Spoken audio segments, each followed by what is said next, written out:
We're going to work today on some ab exercises and some chest exercises to work in with your Muay Thai workout on the bag or on the pads or whatever.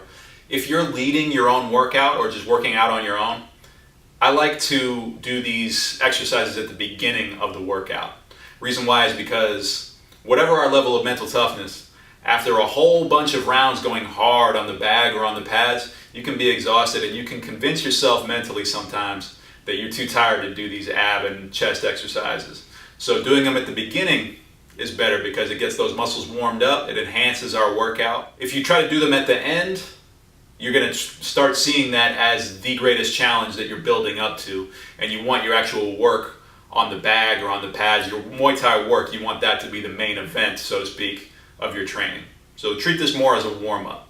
The first exercise we're going to do, a lot of you guys that are frequently work out, you know a lot of these already, is just regular sit-ups. You're going to cross your arms over your chest, and as you sit up, you're going to try to move your shoulders first and your waist last. So you're going to try to lead your sit-up with your head and your shoulders coming up. I'm going to try to bring my chest, or if my arms are crossed in front of my chest, my elbows all the way up to where my knees are at. Okay, so if I'm say up, coming up, and I'm back. As I go back down, notice that my lower back hits, then the middle of my back, and then my shoulders.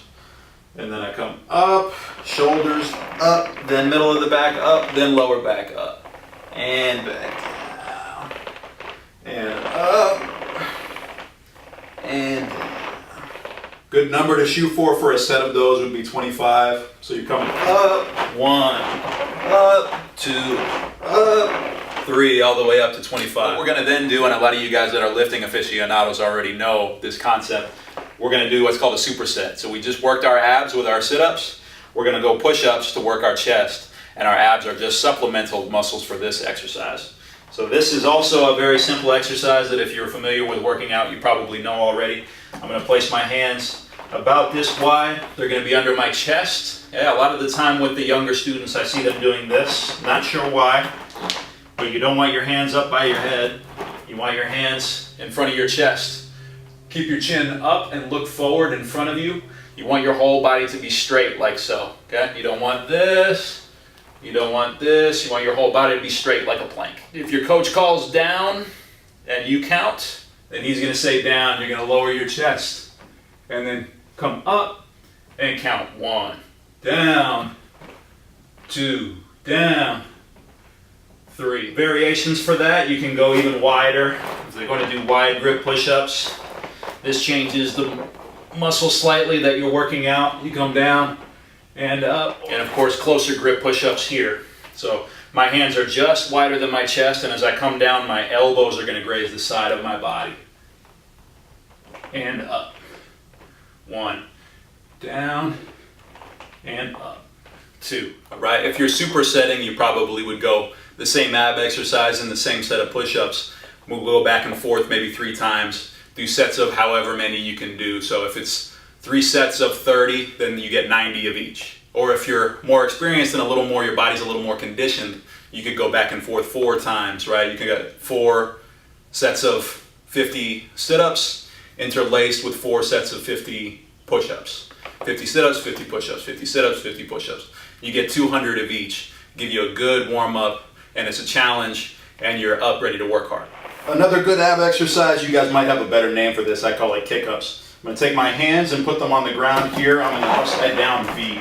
So my shoulders are here, my hands come out in a V like this. I'm going to lift my hips up, straighten my legs out, and point my toes up toward the ceiling. My whole butt and my lower back is going to come up off the ground. The only thing touching is going to be my shoulders and my upper back. I'm going to keep my chin on my chest here.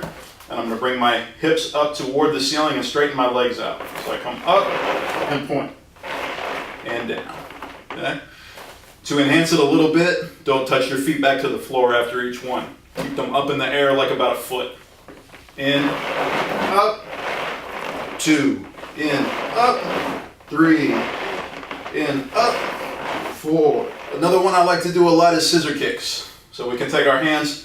You can either keep them here or you can put them under your buttocks here. You're gonna straighten your legs out. Both your legs will be about a foot off the ground here. Okay? Gonna lift one up to about 3 feet off the ground. And then when this one comes down, the other one comes up. Boom. They never Either heel never touches the ground. They always stay about a foot off the ground.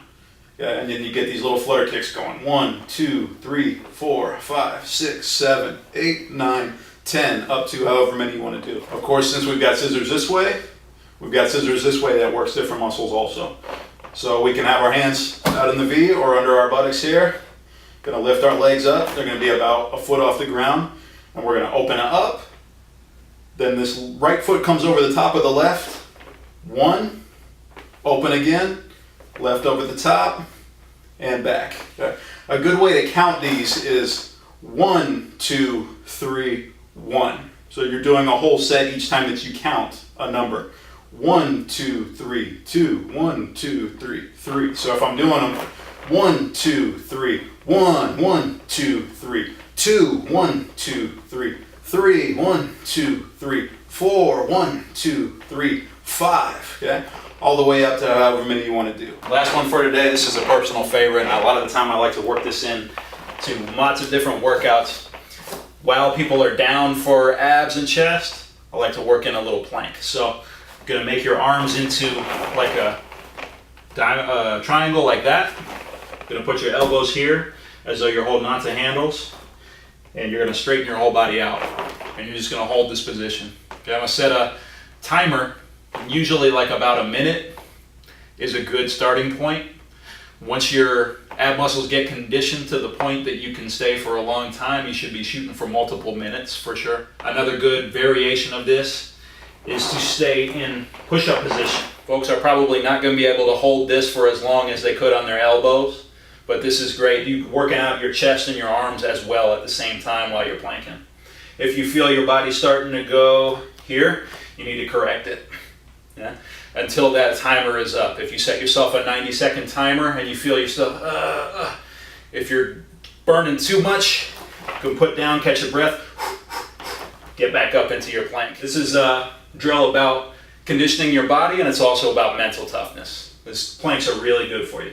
There's also the variation of, you can start here, you can go left elbow, right elbow, up, up. You can do that at intervals. So if you set yourself a 2-minute plank, every 15 seconds, you look up, you see the timer's at 15 seconds. I have to do my walk.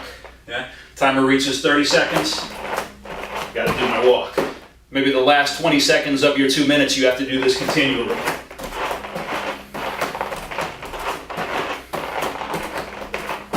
As I said, it's good to work these in at the beginning of your workout, get them out of the way, so to speak, but really, they're going to get you up and warmed up, and especially if you work in a plank, it's going to get your mind up for challenges and for working hard. All right?